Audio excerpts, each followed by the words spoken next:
Actor Sean Penn, according to Raw Story, Sean Penn is wondering aloud how Dick Cheney kept living despite serious health problems while someone as, Sean Penn's word, beautiful as Harvey Milk was cut down.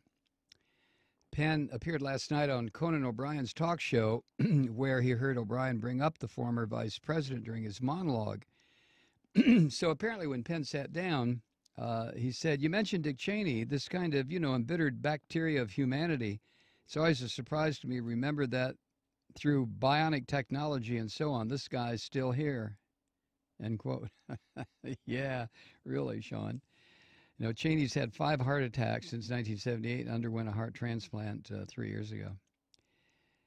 Penn, who played Harvey Milk, the LGBT rights activist and San Francisco city supervisor who was gunned down, I'm sure you remember that. Penn said, quote, "But when we have people like Harvey Milk, who are beautiful, brilliant, impactful guys, and, it's just no good deed will go unpunished. And then you've got the Cheneys." Yeah. And Penn went on to say that Cheney and his boss were the ones who gave birth to the Islamic State extremist group.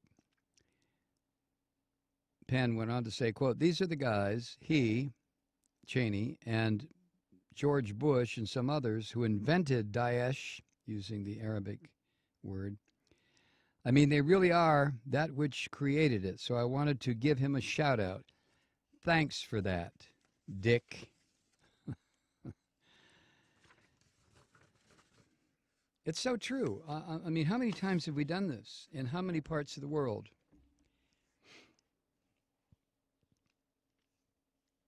I was reading about Afghanistan. I guess it was in that lengthy piece I was sharing with you the other night by John, oh, Jesus, what's his last name? But Afghanistan was a socialist, stable country. The women in Afghanistan were in the parliament. They were teachers. They were doctors. And an attempt by the religious forces to overthrow the government brought in the Soviet army. And then, of course, Zbigniew Brzezinski brought in surface-to-air missiles, tow missiles, and armed the Mujahideen, the religious freaks, who then eventually, after a war of attrition, drove the Russians out. And then the country descended into the Stone Age that it's been in now. And then, of course, once the Soviets moved out, we moved in. It's just unbelievable, isn't it? And that was just Afghanistan. And then when you think what Cheney did where it concerns Iraq, I mean, really, the worse and worse and worse this gets, this entire situation in the entire Middle East, I can't help but wonder why Dick Cheney is not arrested by somebody, given a fair trial, and then hanged from the nearest lamppost, like they did to Mussolini. I'm serious. Although Mussolini didn't have a trial, did they? Did he? But Cheney deserves the worst level of punishment that can be meted out for what he did. I don't know. In The Hague, where war criminals are tried, there is no death penalty.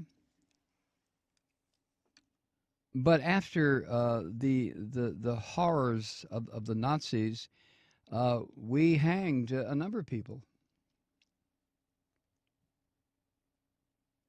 But it's just every single day when I the situation in Tunisia that ISIS is now claiming responsibility for.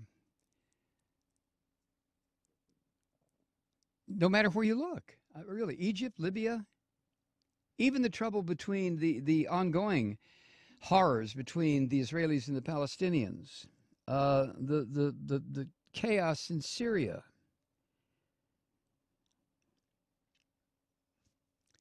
Iraq. Cheney has the ability to orchestrate and instigate these horrific wars that he would never participate in. Even back in the Vietnam days, he was a great war hawk, but he kept his precious ass out of it. But every place Cheney has gotten involved, Central America, South America, Southeast Asia, the Middle East, he leaves a trail of corpses and death and destruction, pain and suffering for millions of people. How does a monster like Cheney continue to walk the earth and continue to do this stuff? You know, I've been wondering how the people who are contributing massively to global warming, why the American people are not rising up and saying, you know, you're killing all of us. You got to stop. And then when the capitalists involved say we're not going to stop, why they aren't put on trial and hanged for crimes against humanity? No, I'm deadly serious here. I'm not talking metaphorically.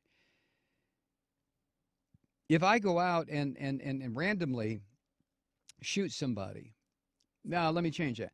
If I decide there's somebody I don't like and I stalk that person and then shoot them dead, and if I do that, like here in Georgia, I'm going to be sentenced to death. I killed one person. I stalked him and killed him. I'm going to be sentenced to death. But if somebody like the Koch brothers or these other monsters can engineer the destruction of the whole planet, nobody does a goddamn thing. Well, it's what Stalin said. One death is a tragedy. A million deaths is a statistic. Was that Stalin? Was that Gandhi? Did you know, according to Christians, Gandhi is burning in hell? We'll be right back.